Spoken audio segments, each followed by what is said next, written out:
Après vous avoir expliqué comment j'ai trouvé mon travail au Congo, je reviens avec vous dans une nouvelle vidéo dans laquelle je vous expose mon ressenti et mon adaptation dans le milieu du travail congolais.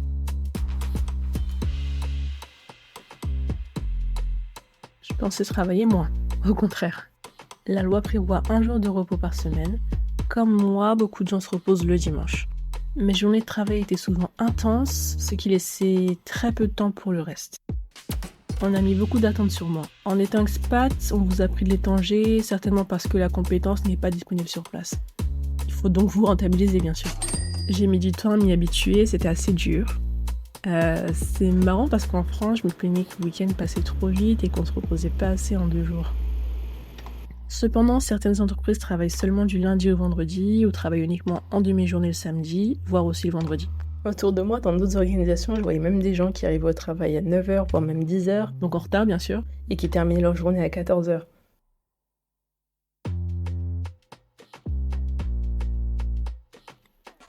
Ça passait très bien avec les collègues congolais et étrangers.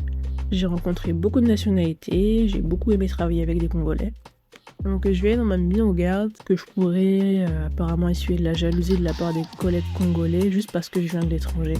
Et bien sûr, la seule fois où l'on m'a jalousée, c'était de la part d'un étranger qui a en plus même pas eu le courage de me le dire en face. Mais par rapport à ces avertissements, je connais pas les personnes qui ont eu à travailler avant moi, mais je pense que si on aborde les choses avec un peu d'humilité, il n'y a pas de raison d'avoir des problèmes avec les autres.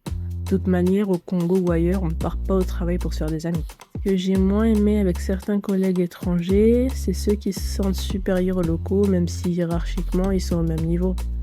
J'ai pas apprécié certains traitements que certaines personnes réservaient à le subordonné, et c'est bien sûr des choses qui passeraient pas en France. Là où l'adaptation était plus difficile avec les collègues congolais, c'est que parfois nos points de vue sur certaines situations sont complètement différents, notamment sur le rapport au travail.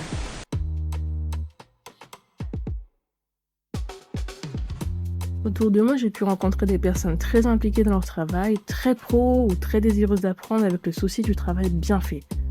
Et parfois, c'était un peu moins le cas. Il arrive dans certains cas que les choses soient faites au bon vouloir de chacun, quitte à impacter le client. J'y ai été confrontée plusieurs fois. Et ce côté est encore plus agaçant quand c'est moi le client. La notion du client et roi n'est pas partout présente.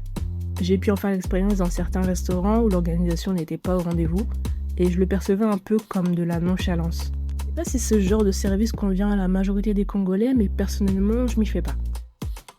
Avec le temps, j'ai aussi compris que beaucoup de jeunes qui ont fait des études se retrouvent à des postes qui ne nécessitent pas forcément de qualification, un peu par manque d'opportunités à la sortie de leurs études. Ils se retrouvent donc à des postes qui parfois ils n'aiment pas, et on ne peut pas vraiment dire que ce soit temporaire. Donc je peux pas leur en vouloir pour ça.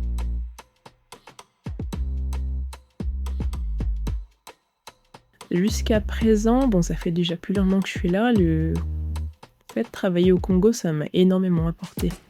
Ça vous donne encore plus d'ouverture sur le monde. La vie professionnelle, en gros, m'a tellement appris, tant sur les relations d'affaires.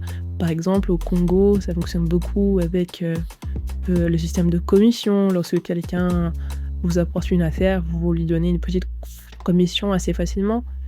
Gérer le rapport de force. Il y a souvent des gens qui vont vous dire « moi je suis un tel, je connais un tel », ou bien ils vont vous dire clairement « tu sais qui je suis ». Donc ça vous forge et ça vous aide à gérer toutes ces situations. Je me suis aussi acclimatée avec la mentalité et le rapport au travail local.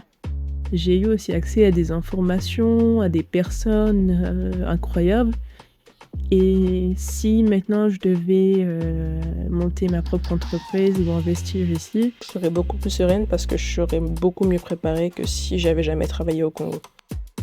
D'ailleurs, si j'ai un regret, c'est lorsque j'étais encore en formation, j'aurais vraiment dû profiter pour faire mes stages en Afrique. Et aussi que certaines universités proposent des semestres d'échange avec des établissements africains. J'y ai pensé, mais c'est vrai que j'ai jamais eu le courage de le faire. Donc c'est tout ce que j'avais à partager avec vous au sujet de mon adaptation au travail au Congo. J'espère que les 2 parties vous ont plu. Et si vous n'avez pas encore vu la première vidéo, vous la retrouverez juste ici. Comme d'habitude, n'hésitez pas à liker et si c'est pas encore fait, abonnez-vous. À bientôt!